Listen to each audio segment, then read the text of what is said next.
नमो ओंकारेश्वर देवताय नमः. ओम नमः शिवाय. ओम नमः शिवाय. अवधूत चिंतन श्री गुरुदेव दत्त.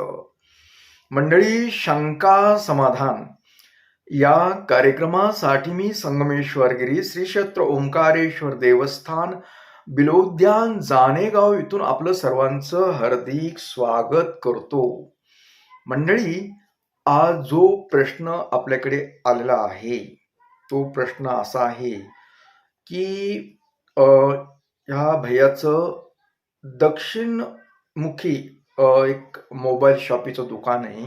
त्यांनी बऱ्याच वेळेस मला हा प्रश्न केलेला आहे की दुकान चालत नाही वगैरे, बऱ्याच अडचणी येतात, याबद्दल काही सांगा म्हणून. तर त्याबद्दल मी तुम्हाला सगळ्यांना सांगतो. दुकानच काय, घर सुद्धा दक्षिणमुखी म्हणजे घराचा मुख्य दरवाजा जर दक्षिणमुखी असेल तर सांगायचं तात्पर्य अनेक लोकांना अडचण येतात. अनेक, काहीला येत नसतील पण अनेक लोकांना अडचणी येतात.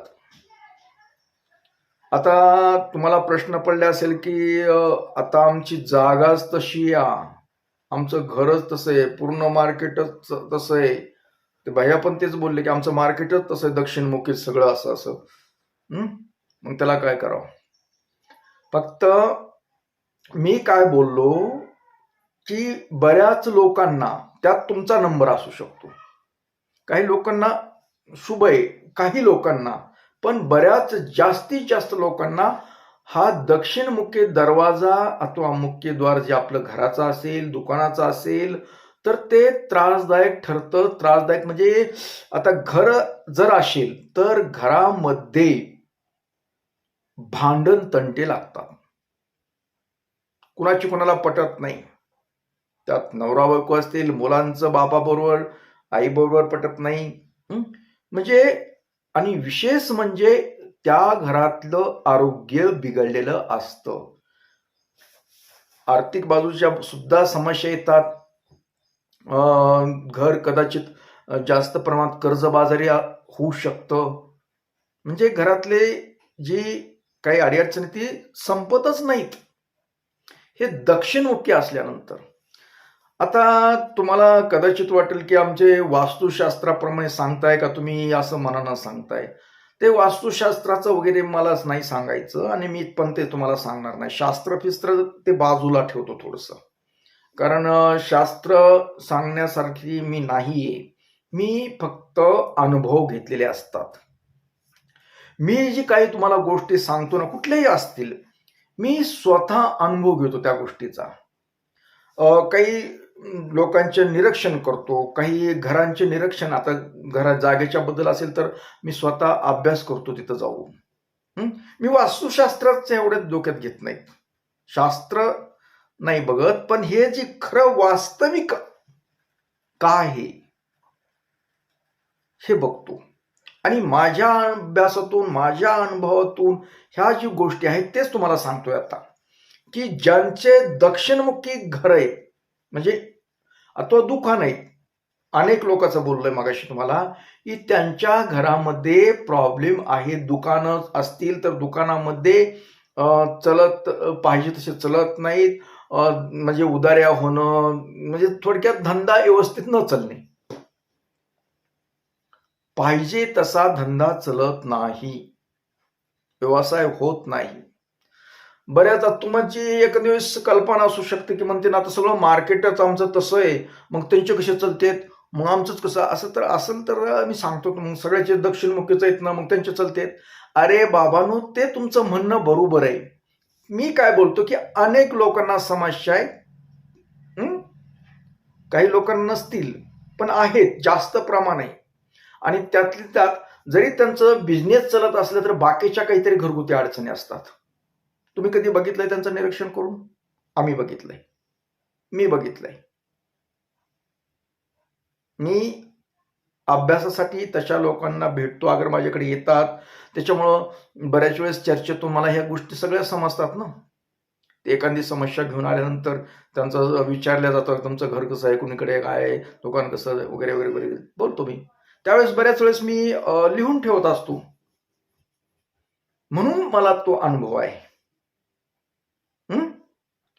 आता हे झालं तुम्हाला दुकानाचं बी तसंच आहे आणि घराचं पण तसंच आहे. घरामध्ये बी अडचणी निर्माण होतात.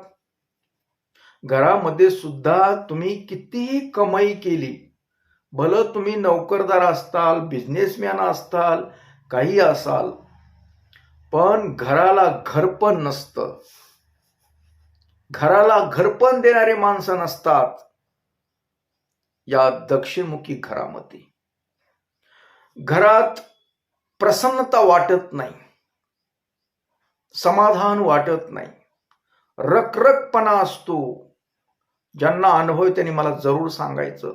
इथं व्हॉट्सअप नंबर आहे, त्याच्यावर मेसेज करून सांगा. मी नंबर दिलेला आहे तिथं.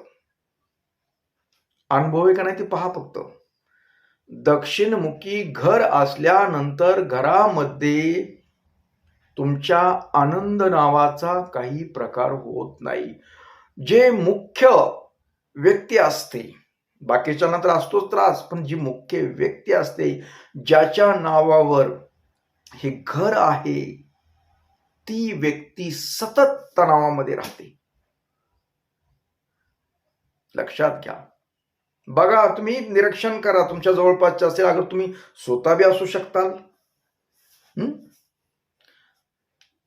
जी मुख्य व्यक्ती असते ती मानसिक दृष्ट्या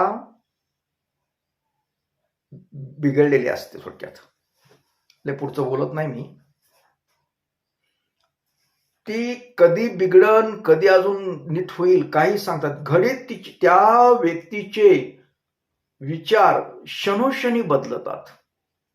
क्षणोक्षणी. आत्ता चांगली होती, आत्ता हसत होते, आता तुम्हाला गोड गोड बोलली, आता बोलल्यानं 5 मिनिटांनी बोलल्यानंतर एक असं नुसतं क्षण जातोय की नाही तर लगेच ती व्यक्ती बदलू शकते. म्हणजे आता तुम्हाला अमुक अमुक गोष्ट काहीतरी बोलली, चांगलं बोलली, की लगेच काही वेळानंतर ती बदलते. ती तशी मी त्यातलीच नाही, मी म्हणलंच नाही, इतके म्हणण्याची तयारी. म्हणजे जी तिची मनस्थिती असते ती, समजा जी धरलेलं, जे आपण काय बोललो समोरच्या माणसाला काय नाही त्याचं भान तिला राहत नाही आणि ती दुसरंच पुन्हा सांगते. इतकं त्याचं माइंड खराब झालेलं असतं आणि घरामध्ये समाधान नाही, तणावामध्ये राहते. आणि समजा मी तर सांगितलं ते नवरा बायको म्हणजे घरामध्ये जे सुख नावाचं जे असतं, परिवारातले सुख असतं, ते सुख नाही भेटू शकत. सर्व असून बी समाधान मिळत नाही. ही सगळा प्रताप असतो त्या दिशेचा. दिशा अशी असल्यानंतर मुख्य द्वार ज्यावेळी दक्षिण दिशेला असतं त्यावेळेस असे होतात आणि अनेक लोकांना होते. ज्यांना होत नाही आनंद आहे, ज्यांना होत नाही असा त्रास त्यांना चांगली गोष्ट आहे. काही जणांना होत नाही पण बऱ्याच जणांना होते. तुम्ही मला फक्त मेसेज करून सांगा आम्हाला होतंय का नाही ते. तर मी बोलतोय तुम्हाला की दक्षिणमुखी घर असल्यानंतर घरामध्ये आजारपण, नको त्या गोष्टीच्या अंगावर भांडणं येणं, आपल्याला बाहेर मानसिक ताण देणारी माणसं भेटणं, आपण समजा कुठं कामाच्या निमित्त जात असाल तिथे त्रास होतो, नोकरी करत असाल तिथे त्रास होतो. आपल्याला त्रास म्हणजे कुणी ना कुणी काहीतरी आपल्यावर म्हणजे टोमणे मारणारे माणसं भेटतात, वरिष्ठ आपल्याला त्रास देतात, कर्मचारी आपले सहकारी असतात त्यांच्याकडून सुद्धा आपल्याला मानसिक ताण भेटतो. आपण प्रवासात असताना सुद्धा प्रवासात काहीतरी अवचित घटना घडते आपल्या बरोबर, कुणीतरी आपलं छेड काढू शकतं, आगाऊपणाने बोलू शकतं, तुच्छतेने बघतात आपल्याकडे. आहेत का नाही गोष्टी खऱ्या?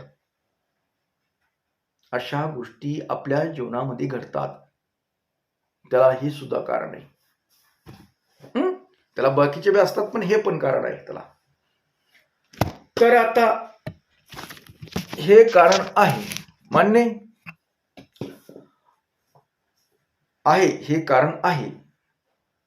दुकानाचं तेच सांगितलं ना तुम्हाला. मग याच्यावर पर्याय काय असतो?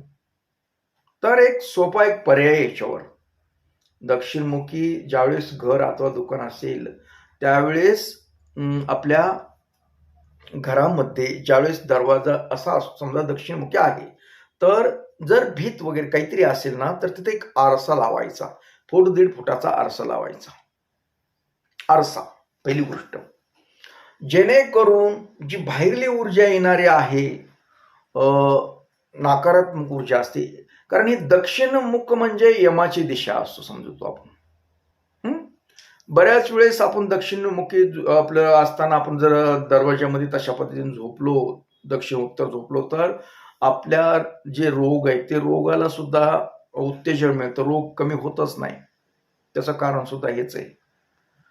तर सांगायला काय तुम्हाला की आरसा दरवाजाच्या आतली जी भीत येतात, आता समजा इकडून दरवाजा समोरून, तर हे तर भीतीला आरसा लावणे, जेणेकरून जी पुढची येणारी जी नकारात्मक ऊर्जा आहे, जी नकारात्मक ऊर्जा आहे ना, ती ऊर्जा जी प्रकाश आहे ती परावृत्त व्हावं आणि ती बाहेरल्या बाहेर जावं, त्या मागचा उद्देश आहे.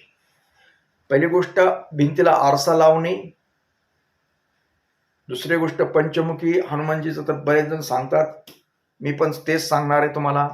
कारण ही भूतं पितं काय जे असतात ना, हाडळण्या फिडळण्या काय, हे मारुतीला लई भीतात. मारुती म्हणजे महादेवाचा रुद्रावतार. तर मारुतीला भीतात असं आपलं धर्मशास्त्र सांगतं. तर त्यासाठी मारुती पंचमुखी लावणे ह्या गोष्टी.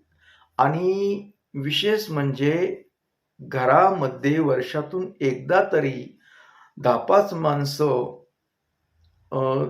जीव घालणे कुठल्या ना कुठल्या कार्यक्रमात निमित्त, नाहीतर आपलं गुरुचरित्र, शिवलीला अमृत असे कटला ग्रंथ वाचून पारायण करून त्याला जीव घालणे लोकांना, तर बऱ्यापैकी या गोष्टींसुद्धा फरक पडतो.